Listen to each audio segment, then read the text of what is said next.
Okay. അപ്പോൾ അങ്ങനെയാണെങ്കിൽ നമുക്ക് നമ്മുടെ ഗണിതത്തിലെ 30 ക്വസ്റ്റ്യൻസ് ഉണ്ടെന്ന് നോക്കാം. ഒന്നാമത്തെ ക്വസ്റ്റ്യൻ ഇതായിരുന്നു: ഒരു ക്ലാസ്സിലെ 22 പേർക്ക് കണക്ക് പരീക്ഷയിൽ എ ഗ്രേഡ് ലഭിച്ചു. ഒരു ക്ലാസ്സിൽ മൊത്തം കുട്ടികളിൽ 22 പേർക്ക് കണക്കിൻ്റെ പരീക്ഷയിൽ എ ഗ്രേഡ് ലഭിച്ചു. ഇതാകെയുള്ള കുട്ടികളുടെ എണ്ണത്തിൻ്റെ 55%. ക്ലാസ്സിലാകെ എത്ര കുട്ടികളുണ്ട്? നമുക്ക് വളരെ എളുപ്പം ചെയ്യാം. നമുക്ക് ഓപ്ഷൻ വെച്ച് ചെയ്താൽ മതി. നമുക്കറിയാം അല്ലേ, നമുക്കിപ്പോൾ ഒന്നാമത്തെ ഓപ്ഷനുള്ള 40 എടുക്കുവാണെങ്കിൽ അല്ലേ, 40 എടുക്കുവാണെങ്കിൽ 40ൻ്റെ 55% കണ്ടുപിടിക്കണം അല്ലേ. 40ൻ്റെ 55% എന്ന് പറഞ്ഞാൽ എത്രയാണ്? 40ൻ്റെ 50% അല്ലേ. പകുതി എന്ന് പറഞ്ഞാൽ എത്രയാണ്? 20 അല്ലേ. പിന്നെ 40ൻ്റെ 5% വെച്ചാൽ എത്രയാണ്? 2. അപ്പോൾ എത്ര വരും മൊത്തം? 40ൻ്റെ 55% എന്ന് പറയുന്നത് 22 അല്ലേ. അങ്ങനെ നമുക്ക് പെട്ടെന്ന് വേണമെങ്കിൽ കണ്ടുപിടിക്കാം. ഓർത്തിരിക്കണം കണ്ടോ, 40ൻ്റെ 20 ആദ്യം 40ൻ്റെ 50%, 40ൻ്റെ 50% 20, 40ൻ്റെ 5% എത്രയാണ്? 2. അപ്പം 40ൻ്റെ എത്രയാണ്? 55% എന്ന് പറയുന്നത് 22. അപ്പം വളരെ പെട്ടെന്ന് നമുക്ക് ആ ഒരു രീതിയിലേക്ക് വേണമെങ്കിൽ കണ്ടുപിടിക്കാം കേട്ടോ. ഓപ്ഷൻ എലിമിനേഷൻ മെത്തേഡാണ് ഇവിടെ നമുക്ക് എടുക്കാൻ പറ്റുന്നത്. കാരണം മറ്റേ സ്റ്റെപ്പ് ഇട്ടാൻ പോയാൽ കൊല്ല പാടെന്ന് പറഞ്ഞാൽ ഇച്ചിരി സമയമെടുക്കും. അതുകൊണ്ട് തന്നെ നമുക്ക് ഇങ്ങനത്തെയുള്ള ക്വസ്റ്റ്യൻസ് കണ്ടാൽ, ഡയറക്റ്റ് ക്വസ്റ്റ്യൻ കണ്ടാൽ നമ്മൾ അതിൻ്റെ ശതമാനം കണ്ടുപിടിക്കും. ഇപ്പോൾ സിമ്പിളായിട്ട് ചോദിക്കുകയാണ് 10ൻ്റെ അല്ലെങ്കിൽ 100ൻ്റെ 50% എന്ന് പറഞ്ഞാൽ എത്രയാണ്? 50 തന്നെ അല്ലേ. ഇപ്പം 30ൻ്റെ 50% എന്ന് പറഞ്ഞാൽ 15. ഇപ്പം 30ൻ്റെ എത്രയാണ്? 10% എന്ന് പറഞ്ഞാൽ 3. അങ്ങനെ വളരെ പെട്ടെന്ന് നമുക്കിപ്പോൾ അറിയാമല്ലോ എന്താണ്. 30 ആണെങ്കിൽ അതിൻ്റെ മൊത്തം 100% വരുന്നതാണ് എത്രയെന്ന് പറയുന്നത്? 30 തന്നെ അല്ലേ. 30ൻ്റെ 10% എന്ന് പറഞ്ഞാൽ എത്രയായിരിക്കും? 3 വരും അല്ലേ. 30ൻ്റെ 20% എന്ന് പറഞ്ഞാലോ 6 വരും. അപ്പോൾ ഇങ്ങനെയുള്ള കണക്കുകൾ കണ്ടാൽ നിങ്ങൾ എന്ത് ചെയ്യണം? ഡയറക്റ്റായിട്ട് നമ്മൾ എന്താണ് ശതമാനത്തിലേക്ക് പോവുക, ആ രീതിയിലൂടെ ചെയ്യും. എന്ന് പറഞ്ഞ പോലെ തന്നെ 40ൻ്റെ 50%, 40ൻ്റെ പകുതി എത്രയാണ്? 40ൻ്റെ പകുതി 20 അല്ലേ. 50% വെച്ചാൽ 20 പകുതിയല്ല ഉദ്ദേശിക്കുക. അപ്പോൾ 40ൻ്റെ 50% 20, 40ൻ്റെ 5% 2. മൊത്തത്തിൽ കൂട്ടിയാൽ 40ൻ്റെ എത്ര ശതമാനമായി? 50, 5, 55%. എത്ര വന്നു? 20, 22 വന്നു. അപ്പോൾ എത്രയാണ് നമ്മുടെ ക്ലാസ്സിലുള്ള ആകെ കുട്ടികളുടെ എണ്ണം? 40 കുട്ടികളുടെ എണ്ണം. അപ്പം അതിൽ 22 പേർക്ക് കണക്ക് പരീക്ഷയിൽ എ ഗ്രേഡ് ലഭിച്ചു. ബാക്കി പോയിട്ട് 18 പേർക്കായിരിക്കും ബിയും സിയും ഡിയും ഒക്കെ കിട്ടിയ കുട്ടികൾ. ഓക്കെ, അടുത്ത ക്വസ്റ്റ്യൻ: 25 ആളുകൾ ഒരു ജോലി 12 ദിവസം കൊണ്ട് പൂർത്തിയാക്കുന്നു. ഈ ജോലി 10 ദിവസം കൊണ്ട് പൂർത്തിയാക്കുവാനായിട്ട് എത്ര പേർ കൂടുതലായിട്ട് വേണം? കണ്ടോ, വളരെ നമ്മൾ ഡയറക്റ്റായിട്ട് നമുക്ക് ചെയ്ത് നോക്ക് 30 എന്ന് ആൻസർ കിട്ടും. പക്ഷേ നമ്മളിവിടെ ചെയ്യേണ്ട രീതി ഒന്നെങ്കിൽ 2 രീതി ചെയ്യാം. 2 മെത്തേഡിൽ ഞാൻ ഇവിടെ ചെയ്തിട്ടുണ്ട്. എന്താ ഇവിടെ ചെയ്തത്? ഒന്നെങ്കിൽ 25 ആൾക്കാർ എത്ര ദിവസം കൊണ്ട്? 12 ദിവസം കൊണ്ട് വേണം. അങ്ങനെയാണെങ്കിൽ ഒരു ദിവസം അല്ലേ കൊണ്ട് തീർക്കാനായിട്ട് തന്നെ എടുക്കണം. 25 × 12 നമുക്ക് 300 കിട്ടും. 10 ദിവസം കൊണ്ട് തീർക്കാനായിട്ട് 25 × 12 10 നമുക്ക് 30 കിട്ടും അല്ലേ. ഈ 30 എന്ന് പറഞ്ഞാൽ എത്രയാണ്? ആകെ വേണ്ട ആളുകളുടെ എണ്ണമാണ് 30. നമുക്ക് ഓൾറെഡി എത്ര പേരുണ്ട് ഇവിടെ? 25 ആളുകളുണ്ട്. പിന്നെ പോയിട്ട് 10 ദിവസം കൊണ്ട് തീർക്കാനായിട്ട് എത്ര പേരുടെ മതി? ഈ 30ൽ നിന്നും 25 കുറക്കുക, ബാക്കി 5 പേരും കൂടി വേണം. ഇനി നമ്മൾ പഠിച്ച ഇക്വേഷൻ ആണെങ്കിൽ എങ്ങനെ വരും? M1 D1 = M2 D2 ഇല്ലേ. നമുക്കറിയാം M1 എന്ന് പറഞ്ഞാൽ 25, D1 എന്ന് പറഞ്ഞാൽ എത്രയാണ്? 12 ദിവസമാണ് പറയുന്നത്. ഇനി M2 എന്ന് പറഞ്ഞാൽ എത്ര പേര് കൂടുതലായി വേണമെന്ന് കണ്ടുപിടിക്കണം. D2 എന്ന് പറഞ്ഞാൽ രണ്ടാമത് തീരുന്ന വർക്കേഴ്സിൻ്റെ അല്ലെങ്കിൽ വർക്ക് തീരുന്ന ദിവസമാണ് ചോദിക്കുന്നത്. അപ്പോൾ എന്നെ അറിയാം M1 D1 = M2 D2 equation കൊടുക്കുക. അവിടെ നമുക്ക് എന്നെ കണ്ടുപിടിക്കണം? M2 എന്നത് കണ്ടുപിടിക്കണം. M2 കണ്ടുപിടിക്കുമ്പോൾ നമുക്ക് എന്നെ കിട്ടും? M1 D1 D2 എന്ന് കിട്ടും. M1 D1 D2 കിട്ടും. M1 എന്ന് പറഞ്ഞാൽ 25, M2 എന്ന് പറഞ്ഞാൽ 12, D2 എന്ന് പറഞ്ഞാൽ 10. അപ്പോൾ 25 × 12 എത്രയാണ്? നമുക്ക് 300 കിട്ടും. 300/10 കട്ട് ചെയ്യുമ്പം നമുക്ക് 30 കിട്ടും. അപ്പോൾ ആകെ വേണ്ട ആളുകളുടെ എണ്ണമാണ് 30. നമ്മുടെ ഓപ്ഷൻ്റെ അകത്ത് 30 കാണും കണ്ടോ. കുഴപ്പം എന്താണ്? ഓപ്ഷനകത്ത് 30 ഉണ്ട്, പക്ഷേ 30 പേരെ നമുക്ക് വേണ്ട. കാരണം ക്വസ്റ്റ്യൻ ഒന്ന് വായിച്ചു നോക്കിയേ. എന്താണ് ഗുണം? 25 ആൾക്കാർ ഓൾറെഡി ഉണ്ട്. 25 ഉള്ളതുകൊണ്ട് തന്നെ എത്ര എടുത്താൽ മതി? 30-ൽ നിന്നും 25 കുറച്ചാൽ മതി. 30 25 ചോദിച്ചാൽ എത്രയാണ്? ബാക്കി 5 പേരും കൂടി കൂടുതലായിട്ട് ഉണ്ടോ? പൂർത്തിയാക്കാൻ എത്ര പേർ കൂടുതലായി വേണമെന്ന് ചോദിച്ചിരിക്കുന്നത്. അപ്പം 25 പേര് ഓൾറെഡി നമുക്ക് പണിക്കാരുണ്ട്. അവരുടെ കൂട്ടത്തിൽ 5 പേരെയും കൂടി നമുക്ക് പണിക്ക് വിളിച്ചാൽ ഈ 12 ദിവസം കൊണ്ട് തീരേണ്ട ജോലി എത്ര ദിവസം കൊണ്ട് തീരും? 10 ദിവസം കൊണ്ട് തീരും. അപ്പോൾ വേണ്ടത് എത്രയാണ്? 5 പേരാണ് ഇവിടെ കൂടുതലായിട്ട് വേണ്ടത്. ഓക്കെ, അടുത്ത ക്വസ്റ്റ്യൻ നോക്കി. 0.01 ഏത് സംഖ്യ കൊണ്ട് ഗുണിച്ചാലാണ് 0.000001 കിട്ടുക? എന്താണ്? നമുക്ക് 0.01 ഏത് സംഖ്യ കൊണ്ട് ഗുണിക്കുമ്പോൾ എത്ര കിട്ടും? 0. ഡെസിമൽ വാല്യൂ 0.0001 കിട്ടും. എന്ത് ചെയ്താൽ മതി? ഡയറക്റ്റ് ക്വസ്റ്റ്യൻ ആണ്. നമുക്ക് ഇവിടെ നോക്കി. ഈ 0.001 ഉണ്ടോ? 0.001 നമ്മൾ ഉത്തരം എത്രയാണ് വേണ്ടത്? 6 ഡെസിമൽ പ്ലേസ് മാറാം. കണ്ടോ? 6 ഡെസിമൽ പ്ലേസ് പുറകോട്ട് വരണം അല്ലേ? 1 2 3 4 5 6 അല്ലേ? 6 ഡെസിമൽ പ്ലേസ് മാറാൻ ഏത് നമ്പർ കൊണ്ട് ഗുണിക്കാൻ നോക്കിയാൽ മതി. ഓൾറെഡി ഇവിടെ 3 ഡെസിമൽ പ്ലേസ് ഉണ്ട്. ബാക്കി 3 ഡെസിമൽ പ്ലേസും കൂടി ആഡ് ആക്കണം. എങ്ങനെ ആഡ് ആക്കും? തൊട്ട് താഴെയുള്ള ഓപ്ഷനിൽ ആരാണ് 3 ഡെസിമൽ പ്ലേസിലുള്ളവൻ നോക്കിയാൽ മതി. 10,000 ഇട്ടാൽ നമുക്ക് പോസിറ്റീവായിട്ട് പോകും. അതായത് ഇതിൻ്റെ വാല്യൂ ഈ പോസിറ്റീവായിട്ടുള്ള ഈ ഡെസിമൽ പ്ലേസിൻ്റെ എണ്ണം കുറയും. 1000 ഇട്ടാലും എണ്ണം കുറയും. 0.01 ഇട്ടാൽ 3 2 5 ഡെസിമൽ പ്ലേസേ വരത്തുള്ളൂ. പക്ഷേ 0.001 തന്നെ ഇട്ടാൽ നമുക്ക് എന്നാ കിട്ടും? നോക്കി, എത്ര ഡെസിമൽ പ്ലേസ് മൊത്തം വന്നു? 1 2 3 4 5 6 ഡെസിമൽ പ്ലേസ് വന്നു അല്ലേ? എന്ത് മാറിയാൽ മതി? ദശാംശ സ്ഥാനങ്ങളെ മാറ്റി സാധാരണ സംഖ്യകൾ എത്രയാണ് ഇവിടെ? 1 × 1 എത്ര കിട്ടും? 1 കിട്ടും. അതിനുശേഷം ഡെസിമൽ കൗണ്ട് ചെയ്യുക. 6 പോയിന്റ്. സോ 1 2 3 4 5 6 ഉണ്ടോ? ഇതിൻ്റെ ഫ്രണ്ടിലൊരു പോയിന്റ് കൊടുക്കുക. അപ്പോൾ എത്ര കിട്ടി? 0.00001 എന്ന് പറഞ്ഞ് കിട്ടി. അപ്പോൾ ഏത് സംഖ്യ ഗുണിക്കണം? നമ്മുടെ അവസാനത്തെ ഡി എന്ന് പറഞ്ഞ സംഖ്യയായ 0.01 കൊണ്ട് തന്നെ ഗുണിക്കണം. ഇനി ഇവിടെ ചോദിക്കുകയാണ് 0.01 ഏത് സംഖ്യ കൊണ്ട് ഗുണിച്ചാൽ 0.00001 കിട്ടും. അങ്ങനെയാണെങ്കിൽ ഈ ഓപ്ഷനിൽ ഏത് നിങ്ങൾ ചൂസ് ചെയ്തേനെ? നാലിച്ചേക്ക് ഏത് സംഖ്യ ചൂസ് ചെയ്തേനെ? ഡെസിമൽ വാല്യൂ എണ്ണണം. ഓൾറെഡി ഇവിടെ എത്ര ഉണ്ട്? 1 2 3 4 5 ഡെസിമൽ വാല്യൂ ഉണ്ട്. ഇവിടെയോ 1 2 3 തന്നെ ഉണ്ട്. അപ്പോൾ എന്നാ നോക്കിയാൽ മതി? ഇതിൽ 2 ഡെസിമൽ വാല്യൂ തരുന്ന ഏത് നമ്പറാണെന്ന് നോക്കണം. ഏത് നമ്പറാണ് 2 ഡെസിമൽ വാല്യൂ തരുന്നത്? ഏത് നമ്പറാണ്? 0.01 ഉണ്ടോ? ഓപ്ഷൻ സിയിലേക്കാണെങ്കിൽ പോകണം. സി ഇട്ട് മൾട്ടിപ്ലൈ ചെയ്യുവാണെങ്കിൽ നമുക്ക് എന്നാ കിട്ടും? 0.00001 എന്ന പറഞ്ഞിലേക്ക് കിട്ടും. കണ്ടോ? ഇനി ഇതിനെ 10,000 കൊണ്ടോ 1000 കൊണ്ടോ ഗുണിച്ച് തന്നെ സംഭവിക്കും. ഇപ്പം 0.001 നമ്മൾ 1000 വെച്ച് ഗുണിക്കുവാണെങ്കിൽ എന്നാ സംഭവിക്കുന്നത്? ഈ ഡെസിമൽ പ്ലേസ് മുന്നോട്ട് പോകും. കാരണം ഇത് പോസിറ്റീവ് നമ്പർ അല്ലേ? പോസിറ്റീവ് നമ്പർ ആയിട്ട് എന്നാ സംഭവിക്കും? 1 2 3 4 പ്ലേസ് മുൻപോട്ട് വരണം. അപ്പം നമ്മൾ ഡെസിമൽ പ്ലേസിനകത്ത് 4 പ്ലേസ് മുന്നോട്ട് വരുമ്പം എന്നാ സംഭവിക്കും? നമുക്കിത് പോസിറ്റീവ് 1 എന്ന് പറഞ്ഞ ഉത്തരത്തിലേക്ക് കിട്ടല്ലേ? 1 2 3 4 എത്ര കിട്ടും? 1 ആയിരിക്കും ഇവിടെ ഉത്തരം കിട്ടാൻ പോകുന്നത്. അപ്പോൾ ഓർത്തിരിക്കണം, ഡെസിമൽ വാല്യൂ കൂടി വരുവാണെങ്കിൽ അവിടെ ഒരു ഡെസിമൽ നമ്പർ കൊണ്ട് തന്നെയാണ് ഗുണിക്കേണ്ടത്. ഇനിയും അത് പോസിറ്റീവായിട്ടുള്ള വാല്യൂ ആണെങ്കിൽ അതൊരു പോസിറ്റീവ് നമ്പർ കൊണ്ട് ഗുണിക്കണം കേട്ടോ. തിരിച്ചും മറിച്ചും എണ്ണുവാനായിട്ട് പഠിക്കണം. ഡെസിമലിൽ നിന്നൊരു കണക്ക് എന്നാണെങ്കിലും വരും കേട്ടോ. ദശാംശം എന്ന് പറഞ്ഞ വാല്യൂ എന്നൊരു ക്വസ്റ്റ്യൻ എന്നാണെങ്കിലും പരീക്ഷയ്ക്ക് കാണും. അടുത്ത ക്വസ്റ്റ്യൻ, താഴെ കൊടുത്തിരിക്കുന്നവയിൽ ഗണിത പഠനത്തിന് ഉപയോഗിക്കുന്ന സോഫ്റ്റ്വെയർ ഏത്? നമ്മൾ കഴിഞ്ഞ ദിവസവും ക്ലാസ്സിൽ എടുത്ത് കാണിച്ച ഏതാണ്? മാർബിൾ ആണോ, കാൽസ്യം ആണോ, സ്റ്റെലേരിയം ആണോ, ജിയോജിബ്ര ആണോ? നമുക്കറിയാം ജിയോജിബ്രയാണ് ഗണിത പഠനത്തിന് വേണ്ടി നമ്മൾ ഉപയോഗിക്കുന്ന സോഫ്റ്റ്വെയർ. തുറക്കുന്ന രീതി കഴിഞ്ഞ വട്ടം ചോദിച്ചായിരുന്നു, ഓർത്തിരിക്കണം. ആപ്ലിക്കേഷൻ എഡ്യൂക്കേഷൻ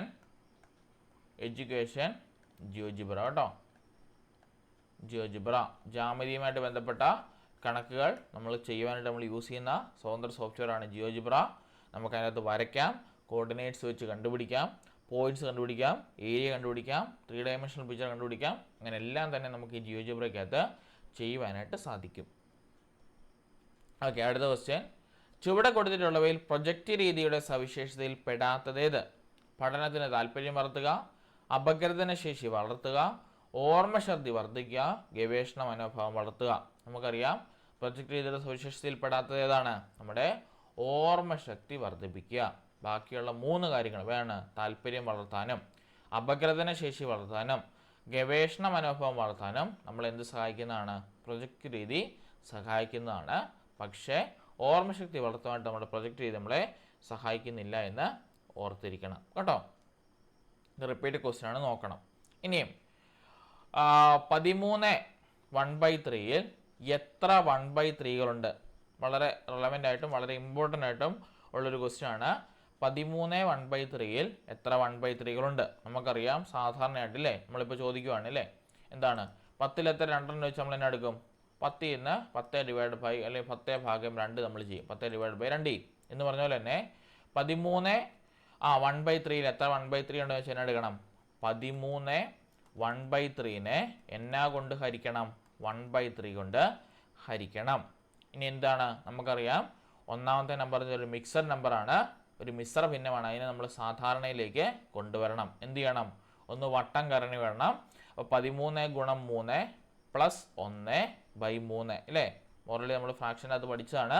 എന്ത് ചെയ്യണം? ഇതിനെ സാധാരണ നമ്പറിലേക്ക് മാറ്റണമെങ്കിൽ 13 × 3 + 1/3 divided by 1/3.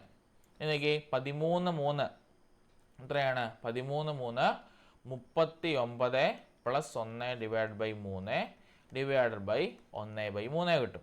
39 40 so 40/3 divided by 1/3. ഇനി നോക്കി നമ്മൾ ഇതിനെ സാധാരണയിലേക്ക് മാറ്റി. ഇനി എന്ത് ചെയ്യണം? നമുക്കറിയാം ഇവിടെ ഡിവിഷൻ ആയതുകൊണ്ട് ഇവൻ എന്ത് ചെയ്യും? തലതിരിവ് കാണിക്കും. അതായത് രണ്ടാമത്തവൻ തലതിരിവ് കാണിക്കും. അപ്പം 40/3 തലതിരിവ് കാണിക്കുമ്പോൾ മൾട്ടിപ്ലിക്കേഷൻ സൈനാവും, ഗുണനമാകും. ഇവനെ തിരിച്ചിടണം, റെസിപ്രോക്കൽ എടുത്ത് മൾട്ടിപ്ലൈ ചെയ്യണം. അപ്പം 3/1 എന്ന് പറഞ്ഞു വരും. 3 എത്രയാണ്? 12. കൂട്ടത്തിൽ 0 കൊടുക്കുക. 120/3 120/3 എത്രയാണ്? വെട്ടിക്കളഞ്ഞാൽ 4. കൂട്ടത്തിൽ നമുക്ക് ആൻസർ കിട്ടും 40. അപ്പോൾ ഓർത്തിരിക്കണം, നമ്മുടെ 13 1/3 എത്ര 1/3 ഉണ്ട്? 40 1/3 ഉണ്ട് കേട്ടോ. ഇങ്ങനെയുള്ള ക്വസ്റ്റ്യൻ പലപ്പോഴും ക്വസ്റ്റ്യൻ കണ്ടിട്ടുണ്ട്. ഈ ഒരു ക്വസ്റ്റ്യൻ ആയിരിക്കത്തില്ല ചിലപ്പം 12 1/2 എത്ര 1/2 ഉണ്ട്, 17 3/4 എത്ര 1/2 എന്നൊക്കെ പറഞ്ഞുള്ള ചോദ്യങ്ങളുണ്ട്. 15 1/7 എത്ര 1/7 എന്നൊക്കെ പറഞ്ഞ ചോദ്യങ്ങൾ വരും. ചെയ്യേണ്ട രീതി ഒരു മെത്തേഡ് തന്നെ. എന്ത് ചെയ്യണം? ആദ്യം അതിനെ മിക്സർ ആയിട്ടുള്ളതിനെ നമ്മൾ നോർമൽ ആയിട്ടൊരു ഫ്രാക്ഷനിലേക്ക് കൊണ്ടുവരണം. A/B എന്ന് പറഞ്ഞ ഫോർമാറ്റിലേക്ക് കൊണ്ടുവരണം. അതിനുശേഷം നമ്മൾ പഠിച്ച ഡിവിഷൻ റൂള് റെസിപ്രോക്കൽ ഇട്ട് മൾട്ടിപ്ലൈ ചെയ്യുക, തലതിരിവ് കാണിച്ചെടുക്കുക. അപ്പോൾ നമുക്ക് മനസ്സിലാവും നമ്മുടെ സാധാരണ ഒരു ഭിന്നത്തിന് മേളിലൊരു സാധനമായിട്ട് വെട്ടിപ്പോവും. എന്നാണെങ്കിലും ക്യാൻസലേഷൻ വരും ഇവിടെ കണ്ടോ. അപ്പോൾ ക്യാൻസലേഷൻ വരും. നമുക്ക് തന്നെ 120/3 ഇവിടെ 40 കിട്ടിയ പോലെ തന്നെ ബാക്കി എല്ലായിടത്തും ഇതേപടി ക്യാൻസലേഷൻ വന്നുകൊണ്ട് നമുക്ക് ഉത്തരങ്ങൾ കിട്ടും കേട്ടോ. ഇനി ഞാൻ ഇങ്ങനെ ചോദിക്കുകയാണ്, 20 1/2 എത്ര 1/3 എത്ര 1/2 ഉണ്ട് എന്ന് ചോദിച്ചാൽ എന്നെ എടുക്കണം? ഈ മെത്തേഡ് തന്നെ ഫോളോ അപ്പ് ചെയ്യണം കേട്ടോ. ഇത്രയും ക്വസ്റ്റ്യൻസ് പല ആവർത്തി ചോദിച്ചു കണ്ടിട്ടുണ്ട്. ഇങ്ങനെ ഒന്നിൻ്റെ അകത്ത് എത്ര ഭാഗം ഇതുണ്ടെന്ന് ചോദിച്ചിട്ടുണ്ട്. എന്ത് ചെയ്താൽ മതി? 20 1/2 ആദ്യം നമ്മൾ സാധാരണയിലേക്ക് കൊണ്ടുവരണം. അതിനെ 1/2 വെച്ച് മൾട്ടിപ്ലൈ ചെയ്യണം. എങ്ങനെ വരും? 20 × 2 + 1/2 ഡിവൈഡഡ് ബൈ 1/2 അല്ലേ? 20 2 41 41/2 ഡിവൈഡഡ് ബൈ 1/2 ചെയ്തു വരുമ്പം ഡിവിഷൻ വന്നു, തലതിരിവ് കാണിക്കണം. 41/2 ഗുണം 2/1. 41 × 2 എന്ന് പറയുമ്പം 40 40 80 ഒരു നമ്മുടെ 41 ഗുണം 41 ഗുണം 2 എന്ന് പറയുമ്പം 40 40 80 1 1 2 82/2 എന്ന് പറഞ്ഞ് കിട്ടും അല്ലേ? 82/2 എന്ന് പറഞ്ഞാൽ നമുക്ക് എത്ര ഉത്തരം കിട്ടും? നമുക്കറിയാം 80ൻ്റെ അകത്ത് 40 വട്ടം, അതേപോലെ തന്നെ 2ൻ്റെ അകത്ത് 1 വട്ടം എത്ര കിട്ടും? 41 വട്ടം നമുക്ക് ഉത്തരം കിട്ടും കണ്ടോ. ഇങ്ങനെ നമുക്ക് ഏത് ക്വസ്റ്റ്യൻ ചോദിച്ചാലും ഈ ഒരു മെത്തേഡ് തന്നെയാണ് ഫോളോ അപ്പ് ചെയ്ത് പോകേണ്ടത്. നമ്മൾ പഠിച്ച ഏതൊക്കെ റൂൾ വരും? മിക്സഡിനെ ഫ്രാക്ഷനെ സാധാരണ ഒരു ഫ്രാക്ഷനിലേക്ക് മാറ്റുവാനായിട്ടും അതുപോലെ തന്നെ നമ്മുടെ ഫ്രാക്ഷൻ്റെ ഡിവിഷനും കേട്ടോ, ഭിന്നസംഖ്യകളുടെ ഹരണവുമാണ് ഇവിടെ നമ്മൾ അപ്ലൈ ചെയ്യുന്ന റൂള് കേട്ടോ. രണ്ട് കാര്യങ്ങളും ഓർത്തിരിക്കണം. ഓക്കെ, അടുത്ത ക്വസ്റ്റ്യൻ. ഒരു വിദ്യാലയത്തിൽ 12 അധ്യാപകരാണുള്ളത്. 30 വയസ്സുള്ളൊരു അധ്യാപകൻ സ്ഥലം മാറി പകരം മറ്റൊരു അധ്യാപകൻ വന്നപ്പോൾ 1.5 വയസ്സ് ശരാശരി കൂടി. പുതിയതായി വന്ന അധ്യാപകൻ്റെ പ്രായം എത്ര? അതായത് ഒരു സ്കൂൾ ഉണ്ടായിരുന്നു, ആ സ്കൂളിൽ 12 അധ്യാപകർ ഉണ്ടായിരുന്നു. ആ 12 അധ്യാപകർ ഉള്ളവരിൽ നിന്നും 30 വയസ്സുള്ളൊരു അധ്യാപകൻ മാറി മറ്റൊരു അധ്യാപകൻ വന്നപ്പോൾ എന്നാ സംഭവിച്ചു? അവരുടെ അധ്യാപകരുടെ മൊത്തം വയസ്സ്, ആ വയസ്സിലുള്ള ശരാശരി 1.5 കൂടി. അങ്ങനെയാണെങ്കിൽ പുതിയതായി വന്ന അധ്യാപകൻ്റെ പ്രായം എത്ര? വളരെ എളുപ്പം കണ്ടുപിടിക്കുക. എന്ത് ചെയ്യണം? നമ്മുടെ സ്കൂളിലുള്ളത് മൊത്തം 12 അധ്യാപകർ. ആ 12 പേരിലും എത്ര വെച്ച് കൂടുന്നുണ്ട്? 1.5 വീതം കൂടുന്നുണ്ട് അല്ലേ? ഇപ്പോൾ 12 ഗുണം 1.5 കണ്ടുപിടിക്കുക. ആ കൂടുന്നത് പോയ ആളുമായിട്ട് കൂട്ടിയെടുത്താൽ മതി, ഉത്തരവാകും. അപ്പോൾ 12 ഗുണം 1/2 1.5 കൂട്ടുക, ഗുണിക്കുക. അപ്പോൾ എന്നാ വരും? 12 ഗുണം, ഇതൊരു മിക്സറാണ്, സാധാരണ ഭിന്നതിലേക്ക് വരണം. മുമ്പേ ചെയ്ത മെത്തേഡ് തന്നെ എന്ത് ചെയ്യണം? വട്ടം കറങ്ങി വരണം. വട്ടം കറങ്ങി ആദ്യം ഇൻറ്റു ചെയ്യണം, പിന്നെ പ്ലസ് ചെയ്യണം. 1 ഗുണം 2 പ്ലസ് 1/2. അപ്പോൾ എത്ര വരും? 12 ഗുണം 2, 1 2 2, 2 1 3/2. 12 ഗുണം 3/2 വെട്ടിക്കളഞ്ഞാൽ അല്ലേ, 12ൻ്റെ അകത്ത് 2 6 വട്ടം, അപ്പോൾ 6 3 18 കിട്ടും. അപ്പം ആകെ ശരാശരി 12 പേരിൽ കൂടി എത്രയാണ്? 18ആണ്. പോയ അധ്യാപകൻ്റെ പ്രായം 30. പുതിയതായി വന്ന അധ്യാപകൻ്റെ പ്രായം എടുക്കണം. 30ൻ്റെ കൂട്ടത്തിൽ 18 കൂടി കൂട്ടണം. 30 18 എത്രയാണ്? 30 40 തൊട്ടും 48ആണ് പുതിയതായി വന്ന അധ്യാപകൻ്റെ പ്രായം കേട്ടോ. വളരെ ഈസി ആയിട്ട് കണ്ടുപിടിക്കാം. ഡയറക്റ്റ് ക്വസ്റ്റ്യൻ ആണ്, അല്ലാതെ ഇക്വേഷൻ വേറെ ഒന്നും നമ്മൾ കുഴപ്പിക്കുന്ന ഗതിയൊന്നുമില്ല. ഡയറക്റ്റ് പുട്ട് ഓൺ ചെയ്യേണ്ട ക്വസ്റ്റ്യൻ ആണ്. 12 വയസ്സുള്ള അധ്യാപകൻ 12 അധ്യാപകരുള്ളതിൽ നിന്നും 30 വയസ്സുള്ള അധ്യാപകൻ സ്ഥലം മാറിപ്പോയപ്പം അധ്യാപകരുടെ മൊത്തം ശരാശരി എത്ര കൂടി? 1.5 വയസ്സ് കൂടി. അപ്പം പുതിയതായി വന്ന അധ്യാപകൻ്റെ പ്രായം കണ്ടുപിടിക്കാനായിട്ട് 12 പേരിനെ 1.5 വെച്ച് കൂടിക്കണം. കാരണം 12 പേരിൽ 1.5 ശരാശരി കൂടിയല്ലോ. എല്ലാവരിലും കൂടുന്നതല്ലേ ശരാശരി വ്യത്യാസം വരുന്നത്. 12 ഗുണം 1.5 എന്ന് പറയുമ്പോൾ 18ആണ്. അപ്പം പോയ അധ്യാപകൻ 30 വയസ്സ്, കൂട്ടത്തിൽ 18 കൂടി കൂട്ടിയാൽ എത്ര കിട്ടും? നമുക്ക് 48 ഉത്തരം കിട്ടും. അപ്പം വന്ന അധ്യാപകൻ്റെ പ്രായത്തെയാണ് 48ആണ് വന്ന അധ്യാപകൻ്റെ പ്രായമെന്ന് പറയുന്നത്. ഇനിയും ഒരു രേഖീയ ജോഡിയിലെ കോണുകൾ 3:2 ആണ് എന്ന അംശബന്ധത്തിലാണ്. ഓരോ കോണിൻ്റെയും അളവ് എത്രയാണ്? വളരെ ഈസി ആയിട്ട് നമുക്ക് കണ്ടുപിടിക്കാൻ പറ്റുന്ന ക്വസ്റ്റ്യൻ ആണ്. എന്താണ് രേഖീയ ജോഡി എന്ന് പറയുന്നത്? എന്താണ് നമുക്കറിയാം. നമ്മുടെ ഒരു ലൈൻ ഉണ്ടെങ്കിൽ അതിൽ 180 ഡിഗ്രി വരണം അല്ലേ? അതായത് ഒരു ലൈൻ ഉണ്ടെങ്കിൽ അതിൽ 180 ഡിഗ്രി വരുന്നതിനാണ് രേഖീയ ജോഡി എന്ന് പറയുന്നത്. ഒരു രേഖീയ ജോഡിയിലെ കോണുകൾ എത്രയാണ്? 3:2 നൽകിയത്. അപ്പോൾ എന്നാണ് നമുക്ക് സിമ്പിളായിട്ട് മനസ്സിലാക്കാം. എന്താണ് ഇവിടെ നമുക്ക് കിട്ടേണ്ട വാല്യൂ? എക്സ് എന്ന് പറഞ്ഞ് കൊടുത്താൽ 3x 2x എന്ന് വേണമെങ്കിൽ കൊടുക്കാം. അപ്പോൾ 3xഉം 2xോട് കൂട്ടിയാൽ നമുക്ക് എത്ര കിട്ടണം? 180 കിട്ടണം അല്ലേ? കാരണം രേഖീയ ജോഡികളായതുകൊണ്ട് എന്താണ് അതിൻ്റെ പ്രത്യേകത? രേഖീയ ജോഡിയിലെ കോണുകൾ എപ്പോഴും 180 ഡിഗ്രിയിലായിരിക്കും. രേഖീയ ജോഡി എന്ന് വെച്ചാൽ ഒരു നേർരേഖ പോവുക, അതിലൊരു ലൈനിൽ നിന്ന് കട്ട് ചെയ്യുക, അതിനാണ് രേഖീയ ജോഡി എന്ന് പറയുന്നത്. അതായത് ഇങ്ങനെ ഒരു കട്ട് ചെയ്താൽ എപ്പോഴും എത്രയായിരിക്കും? ഈ നേർരേഖയുടെ വാല്യൂ 180 ആയിരിക്കും. കണ്ടോ, എങ്ങനെയാണെങ്കിലും 180 തന്നെ ആയിരിക്കും ഇവിടെ വരുന്ന ആകെ എന്തെന്ന് പറയുന്നത്? കോണളവ് എന്ന് പറയുന്നത്. അപ്പം നോക്കിയേ, ഇവിടെ നമുക്ക് എത്രയുണ്ട്? ഒരിടത്ത് 3xഉം ഒരിടത്ത് 2xഉം അല്ലേ? അപ്പം നോക്കി, 3xഉം 2xഉം തമ്മിൽ കൂട്ടിയാൽ എത്ര കിട്ടണം? രേഖീയ ജോഡി ആയതുകൊണ്ട് തന്നെ എത്രയാണ്? 3x പ്ലസ് 2x എത്രയാണ് നമുക്ക് കിട്ടേണ്ടത്? 180 കിട്ടണം അല്ലേ? 180 ഡിഗ്രി കിട്ടണം. അപ്പോൾ നോക്കിയേ, 3x പ്ലസ് 2x എത്രയാണ്? എൻ്റെ കയ്യിൽ ഇപ്പം 3 മിഠായി ഉണ്ടായിരുന്നു. ആ 3 മിഠായിയുടെ കൂട്ടത്തിൽ എനിക്ക് 2 മിഠായി കൂടി കിട്ടി. അപ്പോൾ മൊത്തം എത്ര എൻ്റെ മിഠായി ഉണ്ട്? 5 മിഠായി. മിഠായിയുടെ സ്ഥാനത്ത് x കൊടുത്തേ. 3x എൻ്റെ കയ്യിലുണ്ടായിരുന്നു, കൂട്ടത്തിൽ 2xഉം കൂടി എനിക്ക് കിട്ടി. അപ്പോൾ എൻ്റെ കയ്യിൽ മൊത്തം എത്ര x ഉണ്ട്? 5x. So 5x = 180. ഇനി എക്സിൻ്റെ വാല്യൂ കണ്ടുപിടിക്കണം. എന്താണ് എക്സ് എന്നുള്ളത്? മൾട്ടിപ്ലിക്കേഷൻ ആണ് നടക്കുന്നത്. മൾട്ടിപ്ലിക്കേഷൻ ഈക്വൽസ് എന്ന് പറയുമ്പോൾ ആരായിട്ട് മാറും? ഡിവിഷനായിട്ട് മാറും. അപ്പം 5 ഗുണം എക്സ് ഈസിക്കൽ ടു 180 എന്ന് പറയുന്നത് എന്താണ്? എക്സ് ഇവിടെ നിന്ന് സെപ്പറേറ്റ് ചെയ്യുമ്പം എന്നാ കിട്ടും? 180 ഭാഗം 5 എന്ന് പറഞ്ഞു വരും. അപ്പോൾ അതിനെ ഒരു എക്സിൻ്റെ വാല്യൂ 180 ഭാഗം 5. എന്ത് ചെയ്താൽ മതി? 180ൽ എത്ര വട്ടം 5 ഉണ്ടെന്ന് നോക്കണം അല്ലേ? ഒന്നുകിൽ നമുക്ക് വെട്ടിക്കളഞ്ഞ് കണ്ടുപിടിക്കാം, അല്ലെങ്കിൽ ഡിവൈഡ് ചെയ്ത് നോക്കാം. 180 ഭാഗം 5 ചെയ്യുമ്പോൾ നമുക്ക് എത്ര കിട്ടും?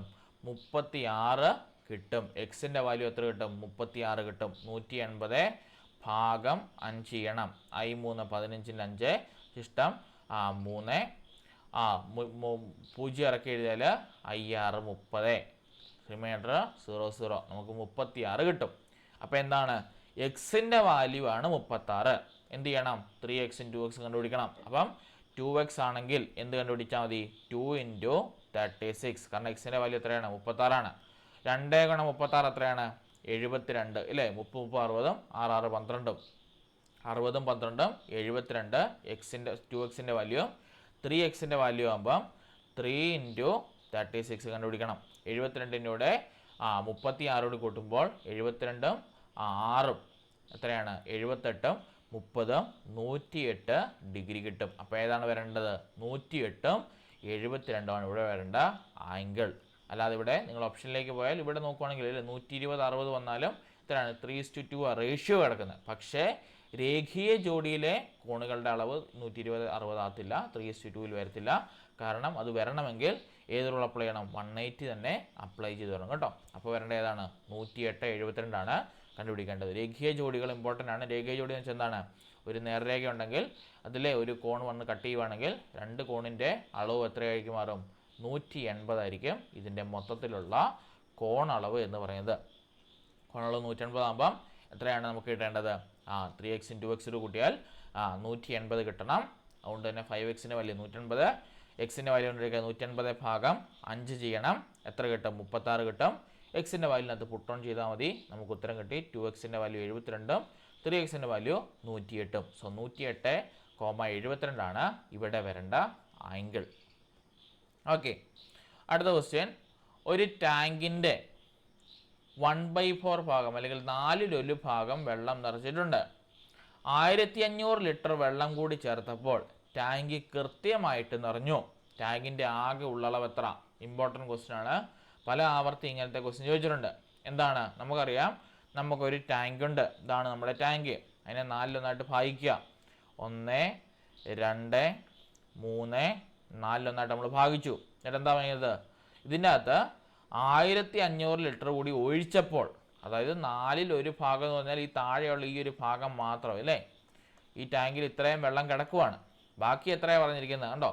1500 ലിറ്റർ വെള്ളം കൂടി ചേർത്തപ്പോൾ ടാങ്ക് കൃത്യമായി നിറഞ്ഞു. അതായത് ബാക്കിയുള്ള 3/4 ഭാഗം നിറയാൻ അല്ലേ? ബാക്കിയുള്ള 3/4 ഭാഗം നിറയാൻ അല്ലെങ്കിൽ 1/4 ഭാഗം നിറയാനായിട്ട് നമ്മൾ എത്ര ലിറ്റർ എടുത്തു? 1500 ലിറ്റർ മൊത്തം എടുത്തു. അങ്ങനെയാണെങ്കിൽ ഒരു ഭാഗം നമ്മൾ എത്ര എടുത്തു?